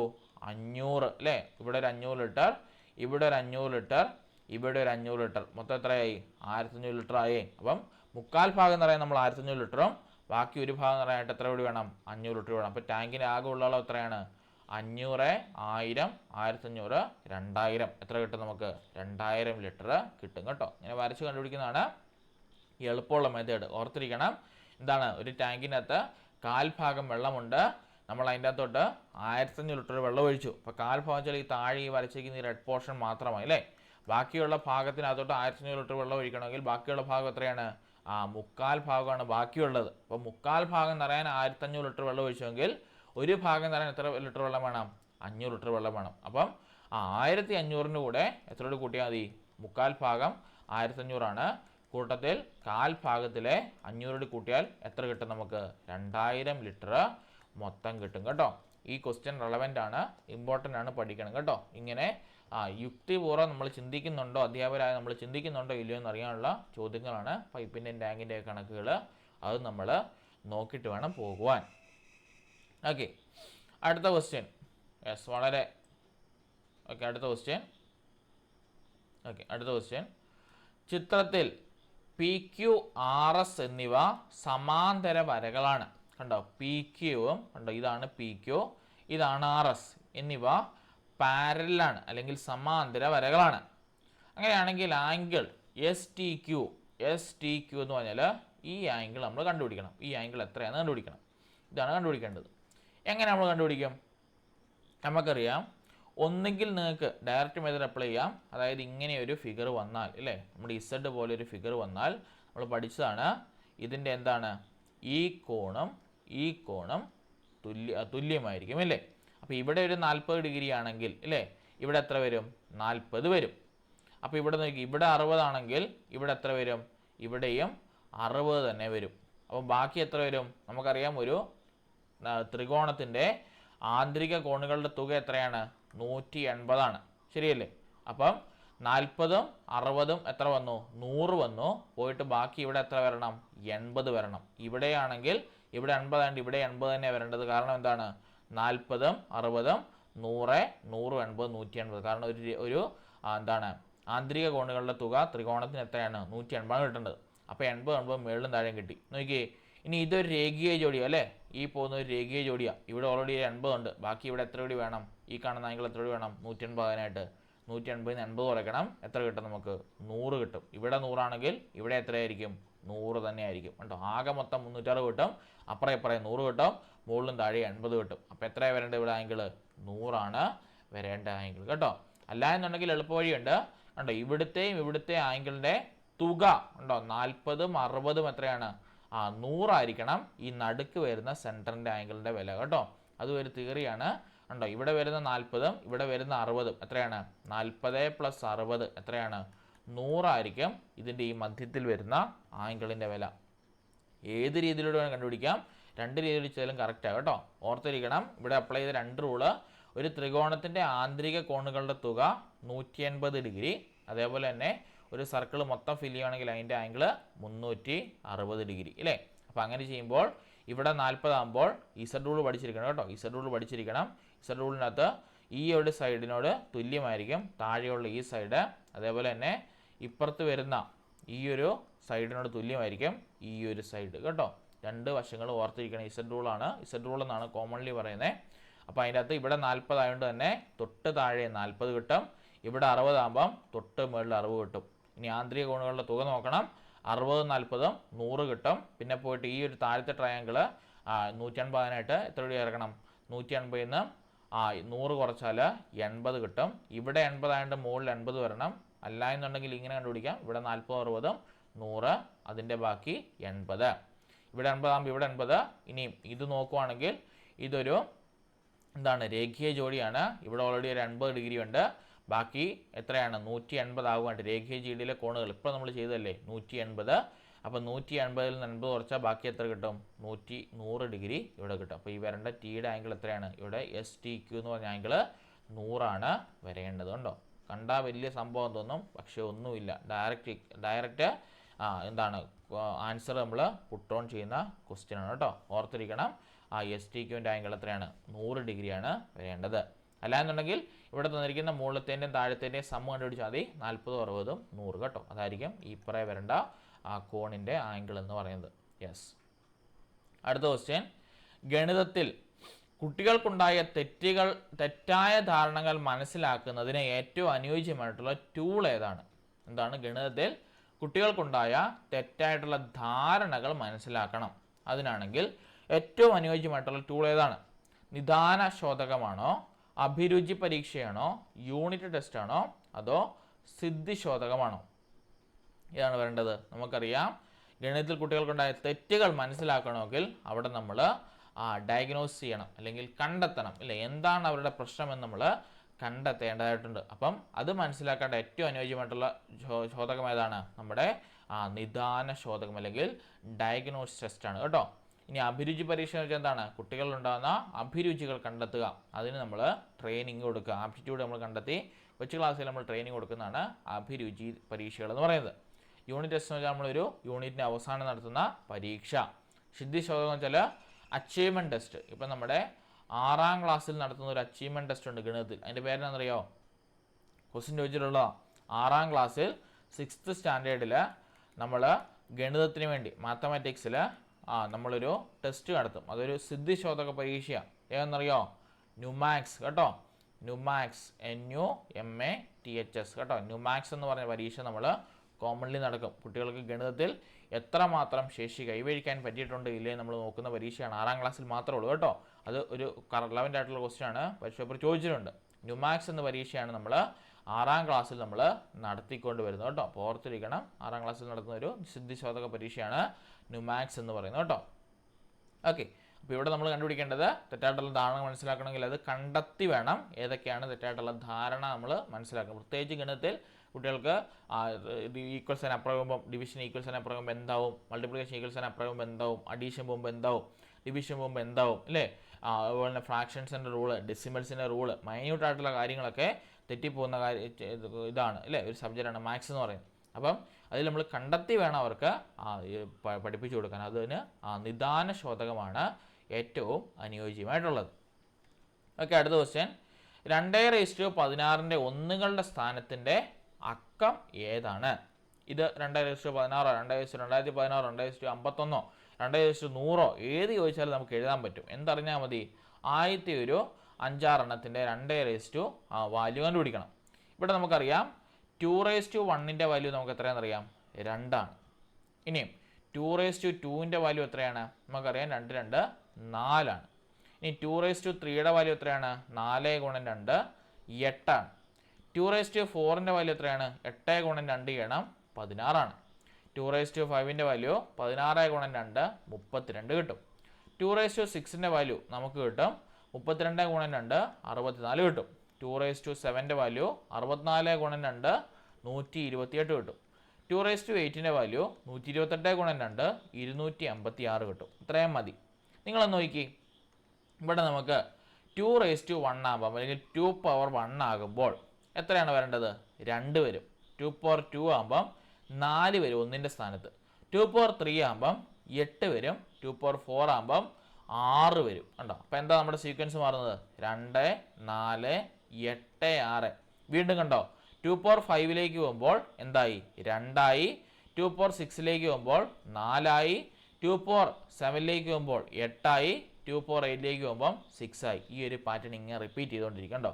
4 സംഖ്യകൾ ഇടവിട്ട് 2 4 8 6 2 4 8 6 2 4 8 6 എന്ന് എന്താവും? നമുക്കിത് റിപ്പീറ്റ് ചെയ്ത് പോകും. അങ്ങനെയാണെങ്കിൽ ഇവിടെ നോക്കി, ചെയ്യേണ്ട ഇതാണ്. തന്നിരിക്കുന്ന പവർ അല്ലേ, 4 നമ്പറേ ഉള്ളൂ, 4 വെച്ച് ഹരിക്കുക. തന്നിരിക്കുന്ന പവറിന് എത്ര വെച്ച് ഹരിക്കണം? 4 വെച്ച് ഹരിക്കണം. ഇവിടെ തന്നിരിക്കുന്ന നമ്പർ എത്രയാണ്? 16. 16നെ 4 വെച്ച് ഹരിച്ച് നോക്കുക. നമുക്ക് കിട്ടും 4 16 അല്ലേ? നമുക്ക് എത്ര റിമൈൻഡർ കിട്ടുന്നത്? റിമൈൻഡർ 0 ആണെങ്കിൽ നമ്മുടെ വരേണ്ട ഒന്നിൻ്റെ സ്ഥാനത്തെ ആക്കാം 6 കേട്ടോ. റിമൈൻഡർ 0 ആണെങ്കിൽ നമുക്ക് വരേണ്ടത് 6 ആണ്. ഇനി റിമൈൻഡർ 1 ആണെങ്കിൽ നമുക്ക് കിട്ടുന്ന വാല്യൂ റിമൈൻഡർ 1 ആണെങ്കിൽ നമുക്ക് വരേണ്ട വാല്യൂ ഒന്നിൻ്റെ സ്ഥാനത്ത് എന്ത് വരും? 2 വരും. ഇനി റിമൈൻഡർ 2 ആണ് കിട്ടുന്നതെങ്കിൽ നമുക്ക് വരേണ്ട ഒന്നിൻ്റെ സ്ഥാനത്തെ വാല്യൂ ഏതാണ്? 4 ആണ്. ഇനി റിമൈൻഡർ 3 ആണ് കിട്ടുന്നതെങ്കിൽ ഒന്നിൻ്റെ സ്ഥാനത്ത് വരേണ്ട വാല്യൂ എത്രയാണ്? 8 ആണ് കേട്ടോ. ഇങ്ങനെ നമുക്ക് വളരെ പെട്ടെന്ന് കണ്ടുപിടിക്കാം. 2ൻ്റെ ഏത് സംഖ്യകൾ ചോദിച്ചാലും, പല ആവർത്തി ചോദിച്ചിട്ടുണ്ട്. 2:11, 2:51, 2:100 ഒക്കെ ചോദിച്ചിട്ടുണ്ട്. അപ്പോൾ എന്ത് കണ്ടുപിടിച്ചാൽ മതി? തന്നിരിക്കുന്ന നമ്പറിനെ എന്തുകൊണ്ട് ഗുണിക്കണം? നമ്മുടെ 4 വെച്ച് ഹരിക്കണം. കാരണം 4 നമ്മുടെ ഔട്ടാണ്. 2 4 8 6 2 4 8 6 2 4 8 6 എന്നിങ്ങനെ റിപ്പീറ്റ് ചെയ്തു പോകുന്നത്. അപ്പോൾ എന്ത് ചെയ്താൽ മതി? നമ്മുടെ ഈ നമ്പറിനെ 4 വെച്ച് ഹരിച്ചിട്ട് റിമൈൻഡറിൻ്റെ എണ്ണം മാത്രം നോക്കിയാൽ മതി. അത് വെച്ച് കണ്ടുപിടിക്കുക. റിമൈൻഡർ 0 ആണെങ്കിൽ നമ്മുടെ ഒന്നിൻ്റെ സ്ഥാനത്തെ ആക്കാം 6 ആയിരിക്കും. റിമൈൻഡർ 1 ആണെങ്കിൽ ഒന്നിൻ്റെ സ്ഥാനത്തെ ആക്കാം 2 ആയിരിക്കും. റിമൈൻഡർ 2 ആണെങ്കിൽ ഒന്നിൻ്റെ സ്ഥാനത്തെ ആക്കാം 4 ആയിരിക്കും. റിമൈൻഡർ 3 ആണെങ്കിൽ ഒന്നിൻ്റെ സ്ഥാനത്തെ ആക്കാം 8 ആയിരിക്കും കേട്ടോ. ആ കാര്യം പ്രത്യേകം ഓർത്തിരിക്കണം. അങ്ങനെയാണെങ്കിൽ 2:51 ഒന്നിൻ്റെ സ്ഥാനത്തെ ആക്കാം എന്തായിരിക്കും? 2:51 എന്നെ എടുത്താൽ മതി. 51നെ 51നെ 4 കൊണ്ട് ഹരിക്കണം ഇല്ലേ? 5ൻ്റെ അകത്ത് 4 ഒരു വട്ടം, 1 4 4 കുറയ്ക്കുമ്പോൾ 11 കിട്ടും. ഇനി 11ൽ എത്ര 4 ഉണ്ട്? 2 വട്ടം അടങ്ങിയാൽ 8 എത്ര കിട്ടും? റിമൈൻഡർ 3 കിട്ടും അല്ലേ? റിമൈൻഡർ 3 വന്നാൽ ഒന്നിൻ്റെ സ്ഥാനത്തെ വാല്യൂ എത്രയാണ്? കണ്ടോ, 8 വരും. അപ്പോൾ ഒന്നിൻ്റെ സ്ഥാനത്തെ വാല്യൂ എത്രയാണ്? 8 കിട്ടും. മനസ്സിലായോ? ഇനി 2/100ൻ്റെ വാല്യൂ നോക്കി. 2/100ൻ്റെ വാല്യൂ എന്ത് ചെയ്താൽ മതി? 100/4 നോക്കുക അല്ലേ? നമുക്കറിയാം 10ൻ്റെ അകത്ത് 4 2 വട്ടം 8 കിട്ടും. കുറയ്ക്കുമ്പോൾ 20 കിട്ടും അല്ലേ? 20ൻ്റെ അകത്ത് 4 5 വട്ടം 20 വന്നു. റിമൈൻഡർ 0 വന്നു. റിമൈൻഡർ 0 വന്നാൽ നമ്മുടെ ഒന്നിന് സ്ഥാനത്തെ അക്കം എത്രയാണ്? 6. കണ്ടോ? എല്ലാ സംഖ്യകളും 4 ഉണ്ട് കേട്ടോ. 2ൻ്റെ പവർ ആണെങ്കിൽ മാത്രം കേട്ടോ. 2ൻ്റെ പവർ ആണെങ്കിൽ മാത്രം. 2ൻ്റെ കേസുകളാണ് മിക്കപ്പോഴും ചോദിക്കുന്നത്. കാരണം ഇതാണ് ഈ സീക്വൻസിൽ കാണപ്പെടുന്നത് കേട്ടോ. 2/16, 2/2006, 2/11, 2/51, 2/11 ഇങ്ങനെ ഏത് നമ്പർ ആണെങ്കിലും എത്രയാണ്? കാരണം ഈ 4 നമ്പർ റിപ്പീറ്റ് ചെയ്യുന്നുള്ളൂ കേട്ടോ. റിപ്പീറ്റ് ചെയ്യുന്ന നമ്പർ എത്രയാണ്? 2, 4, 8, 6 കേട്ടോ. 2, 4, 8, 6, 2, 4, 8, 6, വീണ്ടും 2, 4, 8, 6 എന്നിങ്ങനെ റിപ്പീറ്റ് ചെയ്ത് പോകും. അതുകൊണ്ട് എന്ത് ചെയ്താൽ മതി? 2 ഏത് നമ്പറാണോ പവറാണ് നിൽക്കുന്നത് ആ പവറിനെ 4 വെച്ച് ഹരിക്കുമ്പോൾ റിമൈൻഡർ 0 ആണെങ്കിൽ 6. ആദ്യത്തെ 8 വാല്യൂ കണ്ടുപിടിച്ച് നമുക്ക് ആ സീക്വൻസ് കിട്ടും കേട്ടോ. ആ സീക്വൻസ് കിട്ടിക്കഴിഞ്ഞാൽ നമുക്ക് പരീക്ഷകളിൽ എഴുതാനെല്ലാം ഡിറൈവ് ചെയ്ത് കാണാൻ പഠിക്കണമെന്നില്ല കേട്ടോ. എത്ര നമ്പർ റിപ്പീറ്റ് ചെയ്യുന്നുണ്ട്? 4 എണ്ണം. 4നെ നമ്മൾ ഹരിച്ചു നോക്കുമ്പോൾ റിമൈൻഡർ 0 ആണെങ്കിൽ 6, റിമൈൻഡർ 1 ആണെങ്കിൽ 2, റിമൈൻഡർ 2 ആണെങ്കിൽ 4, റിമൈൻഡർ 3 ആണെങ്കിൽ 8, 0 ആണെങ്കിൽ 6. അങ്ങനെയാണെങ്കിൽ 2016 ഇതും പരീക്ഷയ്ക്ക് ചോദിക്കുന്നത്. 2016ൽ 2ൻ്റെ സ്ഥാനത്തെ അക്കം കേട്ടോ. ഇതാണ് പരീക്ഷ മിക്കപ്പോഴും ചോദിച്ചിട്ടുള്ളത്. 2016, 2024 എന്ത് വേണേ വരാം. എന്ത് ചെയ്താൽ മതി? 2016നെ 4 വെച്ച് ഹരിക്കുക. നമുക്കറിയാം 2016 ഒരു ലീപ്പ് ഇയർ ആണ് അല്ലേ? അങ്ങനെ വേണമെങ്കിൽ ചിന്തിക്കാം. 2016 അപ്പം പൂർണ്ണമായിട്ട് ഡിവൈഡ് ആയിട്ട് പോകും. അപ്പോൾ അവിടെ റിമൈൻഡർ വരേണ്ടത് 0 ആണ്. റിമൈൻഡർ 0 വന്നാൽ ഒന്നിൻ്റെ സ്ഥാനത്തെ അക്കം എത്രയായിരിക്കും? ഒന്നിൻ്റെ സ്ഥാനത്തെ അക്കം 6 ആയിരിക്കും. ഇനി ഈ വർഷം 2024 2024 ആണെങ്കിലോ 2024 ആണെങ്കിലോ അതും പൂർണ്ണമായിട്ട് മൊത്തം ഹരിച്ചു പോകും. അപ്പോൾ എന്താ നമുക്ക് മനസ്സിലാവും? അതിൻ്റെ റിമൈൻഡർ 0 വരും. ഒന്നിൻ്റെ സ്ഥാനത്തെ അക്കം 6 വരും കേട്ടോ. ഇനി 2/11 ആണെങ്കിലോ ചെയ്ത് നോക്കി. 2/11 ആണെങ്കിലോ 2/11 നമുക്ക് 11/4 ചെയ്യണം. റിമൈൻഡർ എത്ര കിട്ടും? 2 കിട്ടും അല്ലേ? റിമൈൻഡർ നമുക്ക് 8, 9, 10, 11 റിമൈൻഡർ നമുക്ക് 3 കിട്ടും. റിമൈൻഡർ 3 വന്നാൽ എത്രയാണ് വരേണ്ടത്? 8 വരും അല്ലേ? ഇനി 2/10 ആണെങ്കിലോ 10/2 ചെയ്യുക. നമുക്ക് ശിഷ്ടം എത്ര കിട്ടും? 2 കിട്ടും. ശിഷ്ടം 2 വന്നാൽ 2ൻ്റെ സ്ഥാനത്തെ അക്കം എത്രയായിരിക്കും? 4 ആയിരിക്കും കണ്ടോ. അങ്ങനെ ഏത് നമ്പർ വേണമെങ്കിലും കണ്ടോ. എല്ലാ പരീക്ഷകൾ ഇരുന്ന് 2016 ഒക്കെ ചോദിച്ചാൽ 2016 വട്ടം 2 ഇരുന്ന് ഗുണിക്കാൻ പോലും കേട്ടോ. അങ്ങനെ ഓൺലൈനകത്ത് എന്തൊക്കെയോ ഒരു ട്രിക്ക് ഒളിഞ്ഞിരിക്കണം. ട്രിക്ക് തന്നെ നമ്മൾ കണ്ടുപിടിച്ച് ഡിറൈവ് ചെയ്യാൻ നേരും കേട്ടോ. യെസ്, അപ്പോൾ ഈ ഒരു കാര്യം ഓർത്തിരിക്കും കേട്ടോ. റിപ്പീറ്റഡ് ആണ് ക്വസ്റ്റ്യൻ. അത് നോക്കിയിട്ട് വേണം പോകുവാൻ.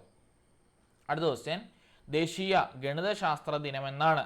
നമുക്കറിയാലോ ഗണിതശാസ്ത്ര ദിനം എന്താണ്? നമ്മൾ ശ്രീനിവാസ രാമാനുജൻ്റെ ജന്മദിനമായിട്ട് നമ്മൾ ആചരിക്കുന്ന ഡിസംബർ 22 ദേശീയ ഗണിതശാസ്ത്ര ദിനമായി നമ്മൾ ആചരിക്കുക. സ്കൂളിലൊക്കെ നമ്മൾ നമ്മുടെ ക്രിസ്മസിൻ്റെ ഒക്കെ മുമ്പ് വരുന്ന ദിവസങ്ങൾ നമ്മൾ നാഷണൽ മാത്തമാറ്റിക്സ് ഡേ എന്ന് പറഞ്ഞുകൊണ്ട് നമ്മൾ സെലിബ്രേറ്റ് ചെയ്യുന്നതാണ്. സോ ഡിസംബർ 22 ദേശീയ ഗണിതശാസ്ത്ര ദിനം. ഓക്കെ, അടുത്ത ക്വസ്റ്റ്യൻ, ബിനു, ബിന്ദു എന്നിവരുടെ ഇപ്പോഴത്തെ വയസ്സുകൾ തമ്മിലുള്ള അംശബന്ധം എത്രയാണ്? 5:4 ആണ്. 3 വർഷത്തിന് ശേഷം ബിനുവിൻ്റെ വയസ്സ് 28 ആകുമെങ്കിൽ ബിന്ദുവിൻ്റെ ഇപ്പോഴത്തെ വയസ്സ് എത്ര? വളരെ എളുപ്പം കണ്ടുപിടിക്കാം. എന്ത് ചെയ്താൽ മതി? ഇങ്ങനെ നോക്കുക. ബിനുവിൻ്റെ വയസ്സും ബിന്ദുവിൻ്റെ വയസ്സും ഇങ്ങനെ സെപ്പറേറ്റ് കോളമാക്കുക. ഉണ്ടോ? ബിനുവിൻ്റെ വയസ്സ് ഇവിടെ, ബിന്ദുവിൻ്റെ വയസ്സ് ഇവിടെ. അവരുടെ റേഷ്യോ എത്രയാണ്? 5:4 ആണ് അല്ലേ? 5:4 ആണ്. അപ്പോൾ ബിനുവിൻ്റെ അവിടെ 5 കൊടുക്കുക, ബിന്ദുവിൻ്റെ അവിടെ 4 കൊടുക്കുക. അപ്പോൾ 5:4 ആണ്. ഇനി എന്താണ്? 3 വർഷത്തിന് ശേഷം ബിനുവിൻ്റെ വയസ്സ് 28 ആവുമെന്നാണ് കണ്ടോ. 3 വർഷങ്ങൾക്ക് ശേഷമാണ് 28 ആകുന്നത്. അപ്പോൾ ഇപ്പോഴത്തെ പ്രായം എത്രയായിരിക്കും?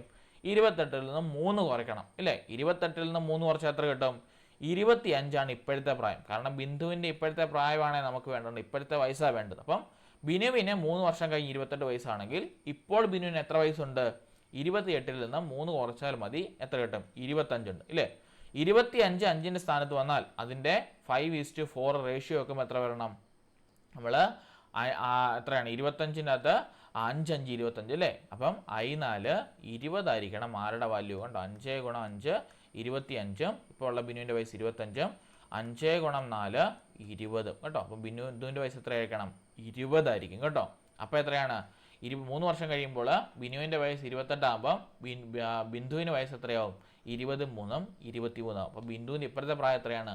20 കേട്ടോ. അങ്ങനെ നിങ്ങൾ അല്ലാത്ത രീതിയിൽ നമ്മളില്ലേ അല്ലാത്ത രീതിയിൽ നമുക്ക് ചെയ്യാം, പക്ഷേ സ്റ്റെപ്പ് കൂടുതലാണ്. അങ്ങനെയുള്ളപ്പോൾ ഈ രീതിയിൽ നമ്മൾ ആലോചിക്കണം കേട്ടോ. വളരെ സിമ്പിളായിട്ട് കണ്ടുപിടിക്കുന്നത്. റേഷ്യോയുടെ വയസ്സിൽ 5:4 ആണ് അല്ലേ, 5:4 വേണ്ടത്. അപ്പം 3 വർഷം കഴിയുമ്പോൾ 28 വയസ്സാകുമെങ്കിൽ ഇപ്പോഴത്തെ വയസ്സ് എത്രയാണ്? 28 ൽ 3 കുറയ്ക്കുക. അപ്പം ബിനുവിൻ്റെ വയസ്സ് നമുക്ക് കിട്ടും 25. 25 5 വരണമെങ്കിൽ എൻ്റെ 4 റേഷ്യോയുടെ ഈക്വൽ ആക്കാൻ എടുക്കണം. 5 5 25 സോ I4 20. അപ്പോൾ ഇപ്പോഴത്തെ നമ്മുടെ ബിനുവിൻ്റെ പ്രായം എത്രയായിരിക്കും? 20 ആയിരിക്കും ഇപ്പോഴത്തെ പ്രായം ഉണ്ടോ. അങ്ങനെ സിമ്പിളായിട്ട് നമുക്ക് ചെയ്യാം. അപ്പം ബിന്ദുവിൻ്റെ പ്രായം എത്രയാണ്? 20. അടുത്ത ക്വസ്റ്റ്യൻ നോക്കിയേ. ചിത്രത്തിൽ AB = AC ഉണ്ടോ. AB എന്ന് പറഞ്ഞാൽ ഇതാണ്, AC എന്ന് പറഞ്ഞാൽ ഇതാണ് ഉണ്ടോ. ഇതൊരു ത്രികോണം കൂടിയാണ്. അപ്പോൾ എന്താണ് ഇതൊരു ഐസോസിസ് ട്രയാങ്കിൾ ആയി അല്ലേ. ഇതൊരു ത്രികോണം ആകുമ്പം AB AC ഈക്വൽ ആകുമ്പം ഐസോസിസ് ട്രയാങ്കിൾ ആണ്. ഐസോസിസ് ട്രയാങ്കിളിൻ്റെ പ്രത്യേകത എന്താണ് നമുക്കറിയാം. അതിൻ്റെ കോണുകൾ തുല്യം അല്ലേ, 2 കോണുകൾ തുല്യം, 2 സൈഡുകൾ തുല്യം. അപ്പം ഈ 2 സൈഡും ഈ 2 കോണുകളും തുല്യമാണ്. അങ്ങനെയാണ് നമുക്ക് കണ്ടുപിടിക്കേണ്ടതാണ്. CBE കണ്ടോ, CBE ഈ കാണുന്ന ഈ ആംഗിളും FCG ഈ കാണുന്ന ഈ ആംഗിളിൻ്റെയും തുക നമുക്ക് കണ്ടുപിടിക്കണം. എങ്ങനെ നമ്മൾ കണ്ടുപിടിക്കും? നമുക്കറിയാം ഇതൊരു ഐസോസിസ് ട്രയാങ്കിൾ എന്ന് പറഞ്ഞിട്ടുണ്ട് അല്ലേ. അതായത് ഈ 2 എണ്ണം ഐസോസിസ് ട്രയാങ്കിൾ ആണെന്ന് തന്നിട്ടില്ല, നമ്മൾ കണ്ടുപിടിച്ചു. അതായത് എന്താണ് AB AC തുല്യമാണെങ്കിൽ എന്താണ് 2 വശങ്ങൾ, അതായത് ത്രികോണത്തിൻ്റെ 2 സൈഡ് കൊണ്ട് തന്നെ എന്താണ് ഈ 2 വശങ്ങൾ തുല്യമായിട്ട് തന്നെ അതൊരു ഐസോസിസ് ട്രയാങ്കിൾ ആയിരിക്കും അല്ലേ. അത് ഒരു എന്താണ് നമുക്ക് 2 വശങ്ങളും 2 ആംഗിൾസും തുല്യമായിട്ടൊരു ത്രികോണമായിരിക്കും കിട്ടുന്നത്. അങ്ങനെയാണെങ്കിൽ നമുക്കറിയാം ഇത് ഒരു ഐസോസിസ് ട്രയാങ്കിൾ ആണെങ്കിൽ നമുക്ക് കണ്ടുപിടിക്കേണ്ടത് FCGയും അതുപോലെ തന്നെ CBEയുമാണ് കണ്ടുപിടിക്കേണ്ടത്. നിങ്ങളൊന്ന് നോക്കി, ഇതൊരു എന്താണ് ഇങ്ങനെ തുല്യമായിട്ട് വന്നാൽ കണ്ടോ, ഈ 2 ആംഗിൾ തുല്യമാണെങ്കിൽ അല്ലേ, ഇങ്ങനെ ഒരു എക്സ് പോലെ വരച്ചാൽ ഇതിനർത്ഥം എന്താണ്, ഈ ആംഗിൾ തുല്യമാണെങ്കിൽ അതിൻ്റെ തൊട്ട് താഴെയുള്ള ഈ ആംഗിൾ തുല്യമായിരിക്കും അല്ലേ. ഇതും തുല്യമായിരിക്കും. അതേപോലെ തന്നെ ഈ ആംഗിൾ തൊട്ട് മുകളിലത്തെ ഈ ആംഗിളും തുല്യമായിരിക്കും അല്ലേ. ഈ ആംഗിളും തുല്യമായിരിക്കും കണ്ടോ. ഈ ചുമപ്പ് നിറമുള്ള 2 ആംഗിൾ തുല്യമായിരിക്കും, നീല നിറമുള്ള 2 ആംഗിൾ തുല്യമായിരിക്കും. നോക്കി, ഈ ആംഗിൾ തുല്യമാകുമ്പോൾ തൊട്ട് താഴെയുള്ള ഏത് ആംഗിൾ തുല്യമായിട്ട് പോകും? ഈ ഒരു ആംഗിൾ FCG എന്ന് പറഞ്ഞ ആംഗിളും തുല്യമായിട്ട് പോകും അല്ലേ. അപ്പോൾ FCG എന്ന് എത്രയാണ്? ഇവിടെ എത്രയാണോ ആംഗിൾ വരുന്നത് ആ ആംഗിളോട് തന്നെ തുല്യമായിരിക്കും. ഇനിയും ഇവിടെ ഒരു ആംഗിൾ ഉണ്ടല്ലോ അല്ലേ, ഇവിടെ ഒരു ആംഗിൾ ഇല്ലേ, ഈ ആംഗിളിനോട് ആര് തുല്യമാണ്? DBAയും തുല്യമാണ്, ശരിയല്ലേ. അപ്പം നമ്മൾ നോക്കേണ്ടതാണ്. നോക്കി, ഇവിടെ ഇത് തുല്യമായോണ്ട്, അതായത് ACB തുല്യമായോണ്ട്, നമ്മുടെ ഇതൊരു ഐസോസിസ് ട്രയാങ്കിൾ ആയതുകൊണ്ട് 2 വശങ്ങളും 2 ആംഗിൾസും അല്ലെങ്കിൽ 2 കോണുകളും തുല്യമാണ്. അപ്പം ACB തുല്യമാണെങ്കിൽ എന്തിനോട് തുല്യമായിരിക്കും? CBAയോട് തുല്യമായിരിക്കും. വരച്ച് ഈ ഒരു ഫിഗർ വരച്ച് കാണിച്ചു തരാം. ഓക്കെ, ഇവിടെ നമുക്ക് മനസ്സിലായി ഇതൊരു എന്താണ്, നമുക്ക് ഈ ഒരു എക്സ് വരച്ചാൽ അല്ലേ, എക്സ് തിയറം അവിടെ യൂസ് ചെയ്യേണ്ടത്. ഇത് തുല്യമാണെങ്കിൽ ഇതിന് തൊട്ടിപ്പുറയുള്ള ഓപ്പോസിറ്റ് ആയിട്ടുള്ള ഇവൻ ഇതിനോട് തുല്യമായിരിക്കും. ഇനിയും മുകളിലുള്ള ഇവൻ തുല്യമാണെങ്കിൽ ഇതിന് തൊട്ട് താഴെയുള്ള ഈ ആംഗിളും തുല്യമായിരിക്കും. അപ്പം അങ്ങനെ വരുമ്പോൾ ഈ ആംഗിൾ ഏതാണ്? നമ്മുടെ FCG എന്ന് പറഞ്ഞ ആംഗിൾ ആരോട് തുല്യമാണ്? ACB എന്ന് പറഞ്ഞ ഈ ആംഗിളിനോട് തുല്യമാണ്. ഈ ആംഗിൾ തുല്യമാണെങ്കിൽ ഇതൊരു ഐസോസിസ് ട്രയാങ്കിൾ ആകുമ്പം ഈ 2 സൈഡുകളും ഈ 2 കോണുകളും അല്ലേ, ACBയും CBAയും തുല്യമായിരിക്കും. അപ്പോൾ ഈ 2 കോണുകൾ തുല്യമായിരിക്കും. അപ്പോൾ നമുക്ക് മനസ്സിലായി ഇതും തുല്യമാണ്. ഇനി അടുത്തെന്താ നോക്കേണ്ടത്? ഇത് ഈ പറയുന്ന EBC ഉണ്ടോ, EBC തുല്യമാണെങ്കിൽ മുകളിലുള്ള ആരാണ്? ABDയും തുല്യമായിരിക്കും. അപ്പം നോക്കി, ഇതെന്തായിട്ട് മാറി? ഇവിടെയുള്ള ഇവനോട് ചേർന്നാൽ മൊത്തത്തിൽ എന്തായി? ഒരു ലീനിയർ പെയർ കിട്ടി, അല്ലെങ്കിൽ ഒരു എന്ത് കിട്ടി? നമുക്കൊരു സ്ട്രെയിറ്റ് ലൈൻ കിട്ടി. ഒരു സ്ട്രെയിറ്റ് ലൈൻ്റെ ആംഗിൾ എത്രയാണ്? 180 ഡിഗ്രി കണ്ടോ. അല്ലാതെ നമ്മൾ തലകുത്ത് എന്ന് ആലോചിക്കേണ്ട കാര്യങ്ങളൊന്നുമില്ല, വളരെ ഈസി ആയിട്ട് കണ്ടുപിടിക്കാം. എന്താണ്? ഈ എക്സ് തിയറം വെച്ചുകൊണ്ട് താഴത്തെ ആംഗിൾ തുല്യമാണെങ്കിൽ മുകളിലത്തെ ആംഗിൾ തുല്യമായിരിക്കും.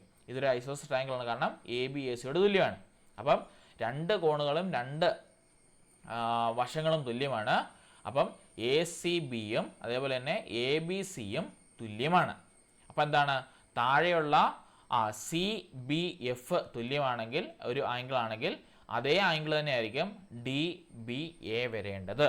അപ്പം DBAയും FBCയും തുല്യമായിരിക്കും. അപ്പം നോക്കി, ഇതും തുല്യമാണെങ്കിൽ ഇവിടെയുള്ള ആംഗിൾ അല്ലേ, ഈ പറഞ്ഞിരിക്കുന്ന CBEയും FCGയും ഇവന്മാരെ തമ്മിൽ കൂട്ടിയാൽ എത്ര കിട്ടും? നമുക്ക് ഒരു ലീനിയർ പെയർ കിട്ടും. ലീനിയർ പെയറിൻ്റെ ആംഗിൾ എത്രയാണ്? 180 ഡിഗ്രിയാണ് കേട്ടോ. അങ്ങനെ വളരെ സിമ്പിളായിട്ട് വേണമെങ്കിൽ ചിന്തിച്ചെടുക്കാം. കാരണം ഇവിടെ ഐസോസെൽസ് ട്രയാങ്കിളിൻ്റെ പ്രത്യേകത എന്താണെന്നറിയണം. അതിൻ്റെ രണ്ട് കോണുകളും രണ്ട് വശങ്ങളും തുല്യമാണെന്നുള്ള പ്രത്യേകത നമ്മൾ മനസ്സിലാക്കണം. അതിനുശേഷം അവന്മാർ വെച്ചുള്ള ആംഗിൾസിൻ്റെ റൂളിലേക്ക് നമ്മൾ കടന്നു പോകണം കേട്ടോ. ഇവിടെ അപ്ലൈ ചെയ്ത റൂൾ എന്താണ്? എക്സ് റൂൾ കേട്ടോ. എക്സ് വരയ്ക്കുവാണെങ്കിൽ ഈ മുകളിലുള്ള ഈ ആംഗിളും താഴെയുള്ള ഈ ആംഗിളും അതുപോലെ ഈ രണ്ട് സൈഡിലെ ആംഗിളും കേട്ടോ അങ്ങോട്ടും ഇങ്ങോട്ടും പരസ്പരം തുല്യമായിരിക്കും. അപ്പോൾ ഇത് തുല്യമാകേണ്ട ഇത് തുല്യമായിരിക്കും. ഈ സൈഡ് തുല്യമാകുമ്പോൾ ഐസോസെൽസ് ട്രയാങ്കിൾ ആയതുകൊണ്ട് തന്നെ ഒബ്വിയസ്ലി അതിൻ്റെ ഓപ്പോസിറ്റ് സൈഡ് ഇപ്പറയും തുല്യമായിരിക്കും. ഇനിയും ഈ ഒരു സൈഡും ഈ ഒരു സൈഡ് കൂട്ടിയാൽ നമുക്ക് എത്ര കിട്ടണം? മൊത്തത്തിൽ നമുക്കിങ്ങനെ വട്ടം കറങ്ങിയാൽ 180 ആണ് കിട്ടേണ്ടത്. അപ്പോൾ ഇവിടെ തുല്യമായിട്ട് ഈ ആംഗിളും ഇവിടെ തുല്യമായിട്ട് ഈ ആംഗിളും വന്നാൽ ഇവിടെ കണ്ട ഒരു ലീനിയർ പെയർ വരും. അത് ഇത്രയാണ് നമ്മുടെ 180 ഡിഗ്രി ആയിട്ട് നമുക്ക് വളരെ എളുപ്പം ഫോം ആവും. അപ്പം ഇവിടുത്തെ ആംഗിളും നമുക്ക് കൂട്ടിയെടുത്താൽ എത്ര കിട്ടും? 180 ഡിഗ്രി ആയിരിക്കും കിട്ടുവാനായിട്ട് പോകുന്നത് കേട്ടോ. ഇങ്ങനെ ഒരു ക്വസ്റ്റ്യൻ വന്നാൽ ഒബ്വിയസ്ലി 90 180 വന്ന് നിൽക്കും കേട്ടോ. അത് എത്രയാണെന്ന് നമ്മളൊന്ന് സൈഡിലോട്ട് വരച്ച് മാറ്റി നോക്കുകയോ ഒന്ന് ആലോചിച്ച് നോക്കിയിട്ടോ ചെയ്താൽ നമുക്ക് ആ ഒരു മാർക്ക് സ്കോർ ചെയ്യാൻ പറ്റുന്നേ ഉള്ളൂ കേട്ടോ. യെസ്, ഒരു ക്വസ്റ്റ്യൻ കൂടി വേണം പറഞ്ഞിട്ട് വേണം നിർത്താം. നോക്കി, ഒരു ബാഗ് 360 രൂപയ്ക്ക് വിറ്റാൽ കച്ചവടക്കാരന് 10% നഷ്ടം വരും. നമ്മുടെ കച്ചവടക്കാരൻ്റെ ഒരു ബാഗ് ഉണ്ട്. ആ ബാഗ് ഇപ്പോൾ ഉള്ള വിലയേക്കാളും 360 രൂപയ്ക്ക് കൊടുത്താൽ 10% നഷ്ടം അദ്ദേഹത്തിന് വരും.